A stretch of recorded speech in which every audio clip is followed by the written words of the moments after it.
Welcome to the HCI family of podcasts. We're your source for personal, professional, and organizational growth and development.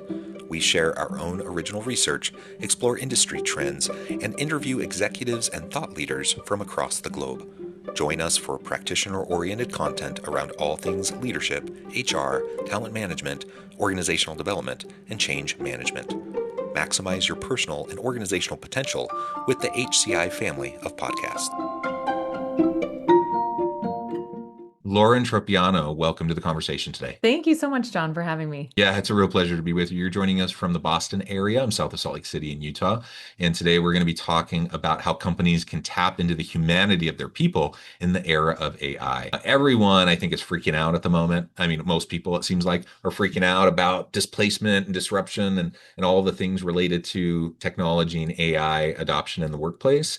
And I think, to an extent, those fears are certainly valid. But I do also think they get a bit overblown. And I think a part of that is because organizations aren't necessarily always doing a great job of communicating or showing their people how they value them within this kind of disruptive context. So leaning into the humanity piece and recognizing the humanity of your human capital is, as it has always been, vital and important to creativity, innovation, all the things that will help you bring value to the market. All that continues to be true. We just have a new set of tools now, and we have a new, way to augment our productivity and augment, how we accomplish the work that we're trying to do, perhaps in a world where work is going to get redesigned a bit, but people still matter. They have always mattered and they always will matter. And so, I'm just thrilled to have a chance to unpack this with you and have a nice conversation today.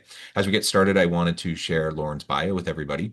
Lauren Tropeano is Chief People Officer at Docebo. She brings over 20 years of human resource expertise to Docebo, having led diverse multinational teams for several global high-growth tech companies. Prior to her current role, she was Chief People Officer at Skillshare, a leader in creative learning from 22 to 24. She also held several executive roles leading global people teams at tech companies such as DraftKings, Cogito, Pivotal Software, and Dell, among others. Just such a really great background. In all of these roles, she's led teams and organizations through several periods of rapid growth and transformation. She's also the founder of Destination People, a boutique human resource consulting firm. She received her MBA from the University of Massachusetts at Amherst and B.A. in organizational behavior from Boston College. Again, just a real pleasure to have you, Lauren. Thank you so much for sitting down with me. Before we really launch into the broader conversation, anything that you would like to highlight by way of your background and personal context? Sure, absolutely. So thank you so much for the kind intro, and for sharing my bio. What I would just say is I found my way somewhat accidentally into this niche of hyper growth or transforming technology companies over the past 20 years. And it's just been such a sweet spot and such a place where I've both learned so much, and it's just a pleasure to do this work, even though it is quite challenging at times, just given how disruptive and how, the companies that I work for are constantly evolving, but it's a lot of fun. So I would just offer that as well. Yeah, well, constant evolution, constant adaptation, I think is the name of the game today. Yeah, So, for sure. we can't, it seems like, we can't really sit back and rest and relax too much. But as we learn to have learning teams and more agile teams, I also don't think it needs to be, as scary as I think people often kind of find it to be. And it's totally understandable. Like, we're hardwired. Our brains are set up that way as human animals. We have fight, flight True. Yeah. response or freeze response when things are scary or disruptive or challenge the status quo. We like stability, or at least the illusion of it. And so, yeah, it's no wonder that people have the responses that people are having. But that's all the more reason why leaders within organizations can really lean into, the open transparency and communication, emphasizing the human side and humane approach to how they're incorporating, these new tools and such. So yeah, just so important. All right, as we launch on into this conversation, you have an interesting background. You in addition to all of your executive roles, you have your own consulting business. Mhm. MBA, organizational behavior undergrad. You've done a lot with studying human psychology. Why do you feel like it's so important, as a skill set for leaders in any kind of capacity to better understand human psychology and how it plays into team dynamics and organizational dynamics? Yeah, so studying and kind of geeking out over psychology is just, I would say, like one of my hobbies, which is kind of a funny or strange hobby. I'm not really formally trained as a psychologist or anything like that. But to answer your question, I think that, what whomever you're working with, your stakeholder is, your customer, or whatever you want to call it, I think it's really important to understand them thoroughly. And, as we think about how to help people navigate their environments, change their um, helping them deepen their understanding of themselves. It's important for leaders to actually understand that psychology themselves as well, right? Because humans are arguably the most complex beings, on this planet, and there's a lot to learn. There's a lot of different facets that people bring, and that's what I think makes humans so interesting, is that every single one Yeah. of us is extremely unique. And in that vein, it's worth really diving in and trying to understand how humans are wired and how we think and some of the things that make us, who we are, and influence our behaviors and all of that. It's very valuable, I find. Yeah, well, me too. And I definitely have leaned into the social sciences. I actually had switched majors a bunch of times. I was accounting major, Oh, business major, blah blah blah. And then I ended up as a sociology major. As before I graduated with some business minors. And in part it's just, yeah, I really wanted to understand kind of organizational theory. I wanted to understand people dynamics. I wanted to understand all that better. And I think it served me incredibly well. Now, that doesn't mean like we don't have crystal balls. It's not like we can read people's minds. It's not like you're never going to be able to do that, right? And everyone is so unique. So even when like kind of generalities, trends, stereotypes and research that backs up some of the common tropes and whatever, like there's no replacement for just knowing your people and just it's like so true. having Yeah. conversations with them. Yeah. But that said, if you have the frameworks and the theories and you have like the other I see them as tools in a toolkit, and if you have Sure. those, it helps you better understand where people are coming from. And so when you do have those one-on-one conversations with members of your team, you have maybe a broader array of ways to approach it and to respond to it, and Exactly. to just understand it. So I Yeah. 100%, think that grounding in human psychology, you don't need to pretend to be a therapist. But you can absolutely have a better understanding of what makes people, respond the way they do to certain stimuli, and to know how you can better lead them. And it's not like a parlor trick. It's not like how do I better manipulate my people, but it's just like how can I be a more genuine, supportive, empowering leader, right? Right. And it really goes back to just trying to understand and empathize. And so if you can understand, hey, this person may be showing up this way or that way because of maybe this thing, or if you are astute enough to lean into inquiry and questioning, that can really be helpful to try to understand the context of someone's world, or someone's background. So it's about curiosity and listening and combining those things, and then just really trying to understand, like, the complexity of human behavior. That's all. Yeah, and I like that emphasis on curiosity. Amen to that. Like we all, I think, man, we live in such a polarized world at the moment, like socially, politically, economically, like all these different things that divide people, unfortunately. And yeah, I mean, just recognizing what drives that in and of itself is good. And then once we have a better understanding around, the need of just constantly learning and growing and having the intellectual humility to be able to say, hey, I don't know everything, and that's okay. And I'm going to stay curious. I'm going to continue to learn. I'm going to continue to experiment. Man, I think the world would be such a better place if everyone took on that mindset. We wouldn't have so much polarization. We wouldn't have so much, just strife as people So approach true. things from Yeah. such different perspectives. Yeah. Because, like, do I have my own perspective? Do I have my own biases? Of course. I have my own background, my own upbringing, my own baggage, like all that kind of stuff. That all informs how I approach the world. And so, of course, I'm going to have what I think is the right way, in various things that I interact with and how I interact with people. But that doesn't mean I have to impose my right way on other people, or that I need to, or that I can't still try to understand where they're coming from and why they might choose to do something differently than the way I do it. And just having that like mutual respect for people, That's it exactly right. requires intellectual humility. It requires curiosity. And so yeah, I just wanted to double click on that because I think perhaps in the current context we find ourselves in socially, that's a fairly simple, small thing, but it seems to be a very hard thing, to get back to. Yeah, it is so true. I mean, these are just, foundations of our species, right? Like this is the fabric of who we are and how we've evolved over time. And even in extremely complicated and nuanced conditions that we live in today, going back to these principles it's just so powerful for connection and connecting as humans. Uh, yeah. Yeah. And years ago, so back when I was going through my master's program, I remember, sitting in a class, I think it was an organizational behavior class actually, and we were talking about various theories and frameworks and whatnot. And I have always loved that stuff. I eat that stuff up. I'm kind of the same. Like I think my Likewise. my wife thinks I'm a bit of a, she's like, John, you need to get more hobbies. I'm like, dude, I like this is my hobby. Like this is the stuff that Reading I psychology books. I just love this stuff, right? Yeah. But I remember back then, I remember just sitting there and listening and learning and like lots of great stuff. And I still use a lot of that stuff. And there's been lots of other stuff I've learned in the interim. But I also remember sitting back one day and just thinking, how can I simplify this in my mind in a way that will help kind of guide me as I move forward? And it kind of came down to what you just said a little bit ago. Like, if I'm going to be a good leader, are there specific frameworks, theories that are going to be helpful? Yes. Understanding of human psychology is going to be helpful. Yes.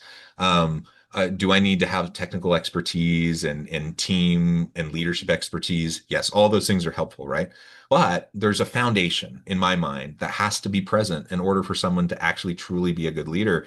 And it starts with that curiosity, that intellectual humility, and it starts with self-reflection. Like I have to be willing to challenge my thinking, to challenge my biases, and to learn more about myself in Yeah. order to be in a better position to understand, empathize with, and learn about and understand the people I'm working with.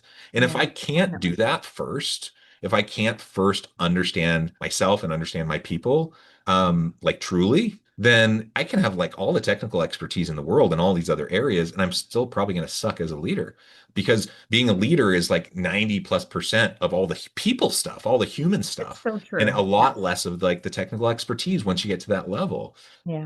And that, whatever clicked in my head at that moment, that has served me very well, in the intervening, 20 whatever so years, because, I come back to that again and again and again, and it becomes a like a reciprocal kind of, I see it like an upward spiraling, growth pattern. As I understand more about myself, I have the capacity to better understand others. As I That's exactly learn right. more and Yeah. understand more about others, I learn more about Yep. myself. And it's never ending. Like I don't ever arrive. I just hopefully continue We're to grow. constantly evolving. Yes, Yeah. that's exactly right. We're constantly evolving as humans. And if we have if we have the self-awareness to understand that, we won't always have the answers, but continuing to ask ourselves the questions and keep ourselves open and curious, that's really where the growth comes from. And the one other thing I will say, I'm just like violently nodding yes to all the things that you just mentioned. But even just taking it out of the work context, as you think about just developing yourself and evolving as a human in any relationship, whether that be with your significant other or your children or friends, how lovely is it to be in relationship with someone that is very curious about you and is interested in knowing you deeply?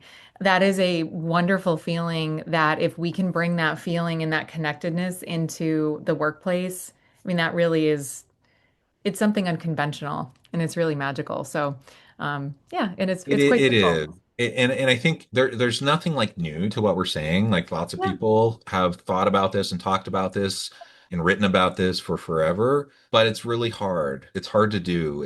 yeah. Because it just again we're human animals and like we have all these kind of, hardwired impulses and ways that we tend to respond to stuff. And And pressures. we Yeah, have to choose. Like we have to notice when those things show up for us and we have to yeah, choose how we're going to respond. to be more having more empathy and being more patient and Mhm. training ourselves to listen more and all those sorts of things. And that's hard. Like that really is hard, and it's not The something practice, that most people can just like do. Like right? every now and then I meet someone who I'm like, oh my gosh, you are just like a natural born empathic leader. Like, there are people that have that natural skill, but I think the vast majority of us are like me, where, I kind of know conceptually what I should be doing and what I want to try to do. And then I fumble around like trying to actually do it. Yeah, it's a daily practice. It's like anything that you're trying to get good at and trying to, build skill in. You have to try it, experiment. Some days you're going to be really great at it. Other days you may not be, but that's okay because I think the effort is actually what matters more than exactly how you show up perfectly every day. Yeah. And noticing the time, man, we're having such a fun conversation. I think we could go on forever, but I also Yeah. know that you have to get on with your busy day here in a little bit. But maybe for the next 5 or so minutes, I'd love to get your thoughts more on like specifically this AI piece, this technological disruption piece. We've talked so much about listening and learning and growing with your people and the humanness of like our teams and stuff. Mhm. How have you navigated this with your teams, as we're leaning into AI disruption and like trying to figure that all out? Yeah.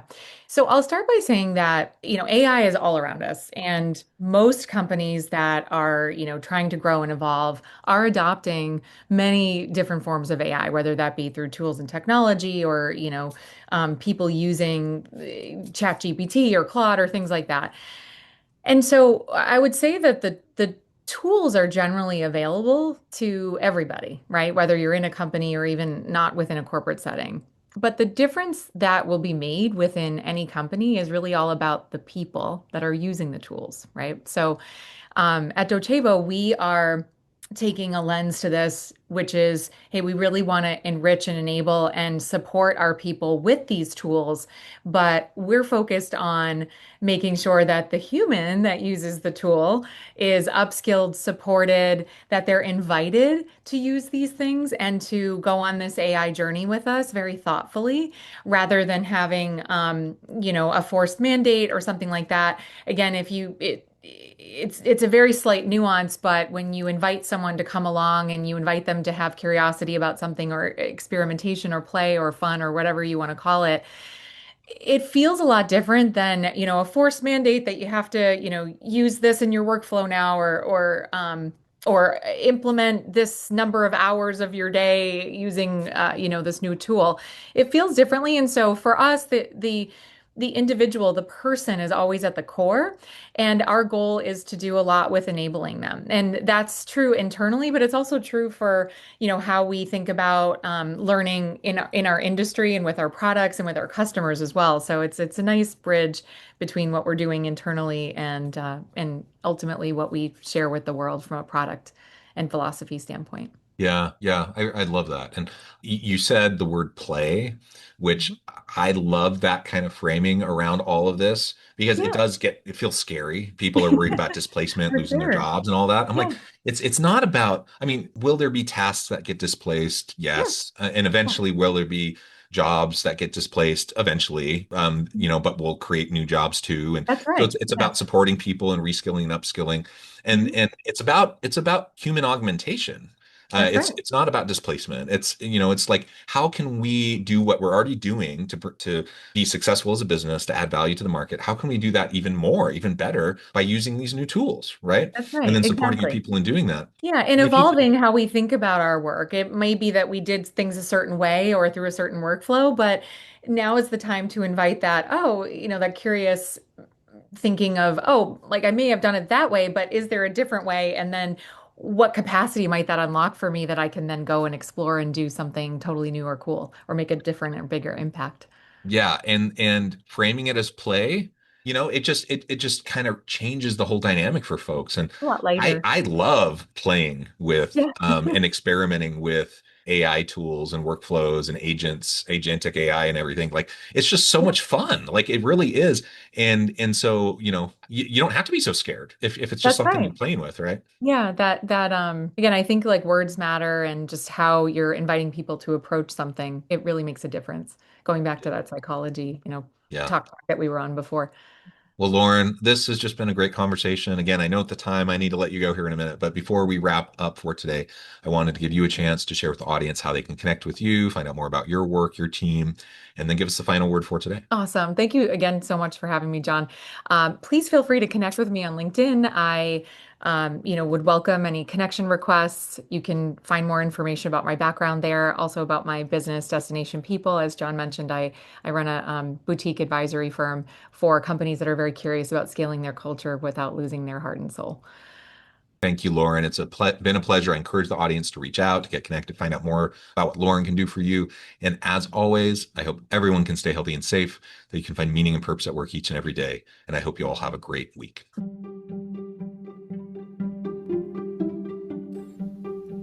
Thanks for joining us for this episode of the podcast. We hope you stay healthy and safe, and please join us again soon.